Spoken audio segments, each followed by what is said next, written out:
এদিকে বঙ্গোপসাগরে অবস্থানরত গভীর নিম্নচাপটি সাগরদ্বীপ ও পটুয়াখালীর খেপুপাড়া দিয়ে উপকূল অতিক্রম করেছে। গভীর নিম্নচাপ কেন্দ্রের ৪৮ কিলোমিটারের মধ্যে বাতাসের একটানা গতিবেগ দমকা অথবা ঝোড়ো হাওয়ার আকারে ঘন্টায় ৬০ কিলোমিটার পর্যন্ত বৃদ্ধি পাচ্ছে। এর ফলে ১৪ জেলায় ৪ ফুটের বেশি উচ্চতার জলোচ্ছ্বাসের আশঙ্কা করা হচ্ছে।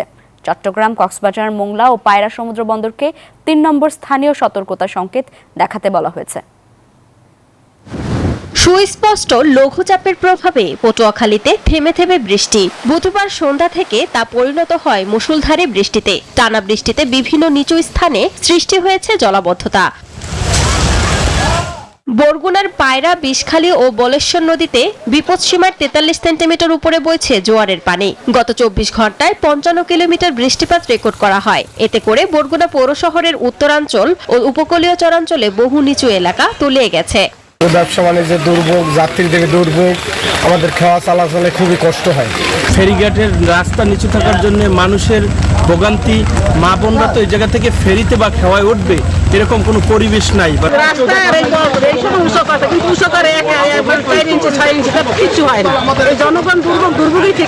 এদিকে উত্তাল হয়ে উঠেছে কুয়াকাটা সংলগ্ন বঙ্গোপসাগর ও কক্সবাজার সমুদ্র সৈকত। জেলার বিভিন্ন উপকূলীয় এলাকায় বৃষ্টি, বড় বড় ঢেউ আছড়ে পড়ছে তীরে। বেড়েছে নদ নদীর পানির উচ্চতা।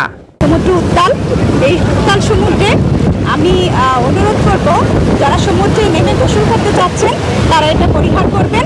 যদিও নামার পরিবেশ নাই, নামাটাও মনে হয় রিস্কি আমাদের জন্য। পিরোজপুরে সকাল থেকে গুড়ি গুড়ি বৃষ্টি ও দমকা হাওয়া বইছে। বেলা বাড়ার সাথে সাথে কয়েক দফা ভারী বর্ষণ ও জোয়ারের পানি বৃদ্ধিতে শহরের অনেক রাস্তাঘাটে হাঁটু জল ও জলাবদ্ধতা দেখা দিয়েছে। এদিকে দুর্যোগ উপদেষ্টা জানান, নিম্নচাপ মোকাবেলায় দুর্যোগ মন্ত্রণালয় থেকে সব ধরনের প্রস্তুতি নেওয়া হয়েছে। ট্রেন, খাবার, টাকা পয়সা যতটুকু তোমার প্রয়োজন সম্পূর্ণ রকমের আমাদের উপজেলা পর্যায়ে প্রস্তুতি আছে। এইখানে একটা মনিটরিং সেল খুলছি যাতে সার্বক্ষণিক মনিটর করা যায়। পূর্বাভাস থেকে শুরু করে বাস্তব পরিস্থিতিও তারা অবলোকন করবে এবং যেখানে যে রকমের প্রয়োজন ঠিক সেই রকমের সহায়তা ওখানে পৌঁছাবে। নোয়াখালীর হাতিয়ার সাথে বুধবার থেকে সারা দেশে নৌ ও যোগাযোগ বন্ধ।